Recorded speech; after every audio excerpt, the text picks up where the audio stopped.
নমস্কার বন্ধুরা, মিতালির ঘরোয়া রান্নাবান্না চ্যানেলে সবাইকে স্বাগত। আজ আমি বানাবো ফুলকপি দিয়ে চিংড়ি মাছ। এটি ভীষণ জনপ্রিয় একটি রান্না। শীতকাল পড়লেই প্রায় প্রতি ঘরেই এই ফুলকপি চিংড়ি মাছ রান্না হয়। অনেকে অনেক রকমভাবে এই চিংড়ি মাছ দিয়ে ফুলকপি রান্না করেন। আমি কেমন করে করি সেটাই আমি আজ এখানে দেখাবো। শীতকাল পড়লেই টাটকা তাজা ফুলকপি এলেই তখনই মনে হয় এই চিংড়ি মাছ দিয়ে ফুলকপি রান্না করি। এর জন্য লাগবে ফুলকপি এবং আলু, যেটা আমি টুকরো করে কেটে নিয়ে ধুয়ে নিয়েছি। পেঁয়াজ, আদা, রসুন আমি গ্রেট করে নিয়েছি। একটা বড় সাইজের টমেটো কুচিয়ে নিয়েছি। আর চিংড়ি মাছ নিয়েছি, যেটা আমি ধুয়ে শিরা ছাড়িয়ে নুন হলুদ মাখিয়ে নিয়েছি। কড়া গরম করে তাতে দেব সর্ষের তেল। এই রান্নাটা সর্ষের তেলেই ভালো লাগে। যেহেতু ফুলকপি ভাজবো এবং ফুলকপিটা কড়াইয়ে দিলেই ভীষণ তেল ছেটে, তাই আমি একটু নুন দিয়ে দিলাম যাতে ফুলকপিটা না ফাটে। ফুলকপিগুলো কড়াই তুলে দিয়ে একটু নেড়ে চেড়ে নিতে হবে এবং একটু হালকা ভাপতে দিতে হবে। যাতে ফুলকপিটা সম্পূর্ণ লাল না হয়ে যায় সেটাও দেখতে হবে, অথচ গায়ে হালকা লাল ছোপ থাকবে সেরকমভাবেই ভাজতে হবে। অর্থাৎ খুব বেশি লাল করে শুকনো করে কপিগুলো ভাজার দরকার নেই, হালকা একটা লালচে ভাব এলেই হবে।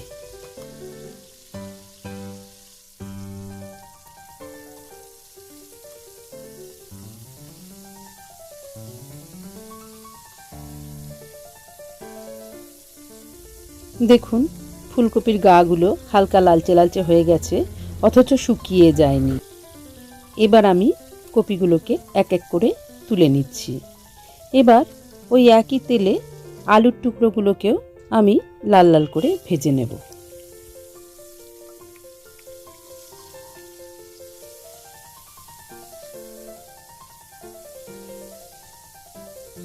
যেহেতু আলু একটু শক্ত হয়, তাই একটু ঢাকা চাপা দিয়ে আলুটাকে ভাপতে দেব, যাতে তাড়াতাড়ি সেদ্ধ হয়ে যায় এবং লালচে ভাব চলে আসে আলুগুলোর গায়ে।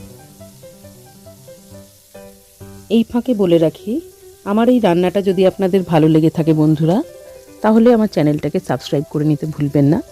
আর বেল আইকনটাকে প্রেস করে দেবেন, যাতে সব নোটিফিকেশন আপনার কাছে যায়। আর একটা শেয়ার করে দেবেন। রান্নাটা ভালো লাগলে একটা লাইক করে দেবেন। আর কেমন লাগলো জানালে খুব ভালো লাগবে।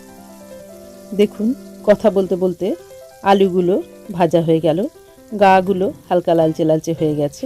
এবার আলুগুলোকে তুলে নেব। এবার যে পরিমাণ তেল আছে তাতে চিংড়ি মাছ কটা একটু ভেজে নেব। আমি এখানে চিংড়ি মাছ খুব বেশি কড়া করে ভাজবো না, একটা হালকা ভাজা দিয়েই তুলে নেব। তার কারণ চিংড়ি মাছ খুব কড়া করে ভাজলে তার স্বাদটা ঠিকমতো তরকারিতে বেরোয় না। সেই জন্য হালকা ভাজা ভাজা করেই তুলে নেব চিংড়ি মাছগুলোকে। চিংড়ি মাছগুলো তুলে নিয়ে কড়াই ফোড়ন হিসেবে দিয়ে দেব একটু গোটা সাদা জিরে, একটু তেজপাতা। এরপরে এর মধ্যে দিয়ে দেব ওই পেঁয়াজ, আদা আর রসুনটা, যেটা গ্রেট করে রেখেছিলাম। পেঁয়াজ, আদা, রসুনটা নাড়াচাড়া করতে করতে যাতে এর কাঁচা গন্ধটা কেটে যায় দেখতে হবে। এখানে তেলটা একটু কমে গেছে, তাই আমি একটু সামান্য পরিমাণ তেল এখানে দিলাম। ইচ্ছে করলে ফুলকপি ভাজার সময় আরও বেশি করে তেল দিতে পারতাম। আমি খুব বেশি তেল দিইনি বলেই এখন আরও একটু তেল দিতে হলো। যখন এগুলো ভাজা ভাজা হয়ে যাবে, তখন ওপর থেকে দিয়ে দেব টমেটো কুচিটা। টমেটোটা দিয়েও খুব ভালো করে নাড়াচাড়া করতে হবে, যাতে টমেটোগুলো নরম হয়ে যায়। এবার ওপর থেকে দিয়ে দেব কিছু গুঁড়ো মশলা, দিয়ে দেব পরিমাণ মতো নুন, হলুদ, লঙ্কা গুঁড়ো এবং জিরে গুঁড়ো।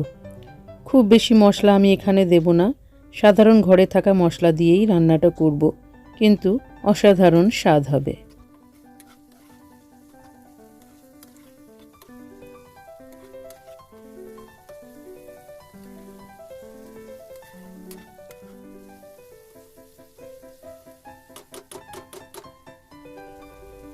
মশলার কাঁচা গন্ধ চলে না যাওয়া অবধি মশলাটাকে ভাজতে হবে। সেক্ষেত্রে যদি মনে হয় যে মশলাটা কড়াইয়ে লেগে শুকনো হয়ে যাচ্ছে, একটু সামান্য জল দেওয়া যেতে পারে। যেমন আমি এখানে সামান্য একটু জল দিলাম, যাতে মশলাটা সুন্দরভাবে মিশে যেতে পারে।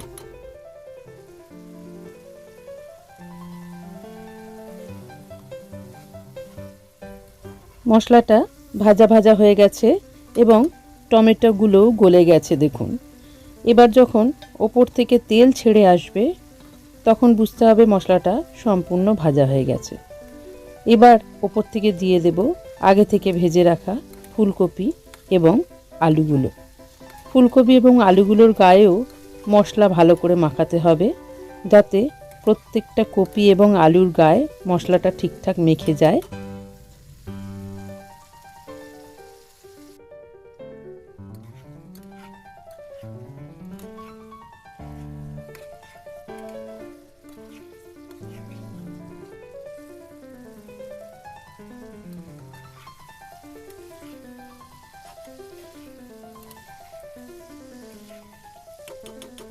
কষাতে কষাতে যখন কপি এবং আলুর গায়ে মশলাগুলো লেগে লেগে যাবে এবং শুকিয়ে আসবে, তখন ওপর থেকে দিয়ে দেব একটু চিনি। চিনিটা দিলে তরকারির স্বাদটার একটা ব্যালেন্স হবে। এবারে চিনিটাকেও ভালো করে নাড়িয়ে নিতে হবে এবং যাতে গলে যায় দেখতে হবে। এবার ওপর থেকে চিংড়ি মাছগুলোও আমি দিয়ে দেব। চিংড়ি মাছ দিয়ে চিংড়ি মাছের গায়ে থাকা যে তেলগুলো, সেইগুলোও আমি তরকারির মধ্যে দিয়ে দেব, তাতে তরকারির স্বাদটা আরও অনেক বেশি বাড়বে। এবারে চিংড়ি মাছ, আলু, কপি সবটাই মশলার মধ্যে ভালো করে কষাতে হবে। যখন দেখা যাবে পুরো মশলা কষে সব গায়ে গায়ে লেগে শুকনো হয়ে গেছে, তখন ওপর থেকে দিয়ে দেব পরিমাণ মতো জল। আপনি যেরকম ঝোল খেতে চান সেই পরিমাণ জলই দেবেন, তবে এটা দেখতে হবে যাতে কপি এবং আলুগুলো জলে ডুবে সুন্দরভাবে সেদ্ধ হয়ে যায়। এরপর একটা ঢাকা চাপা দিয়ে ফুটতে দিতে হবে মিনিট 5 জন্য। 5 মিনিট বাদে একবার একটু নাড়াচাড়া করে দেখে নিতে হবে যে আলু এবং কপিগুলো ঠিকঠাক সেদ্ধ হয়েছে নাকি। তারপরে দরকার মনে করলে আবার একটুখানি চাপা দিতে হবে, একটু আঁচটা কমিয়ে দিতে হবে।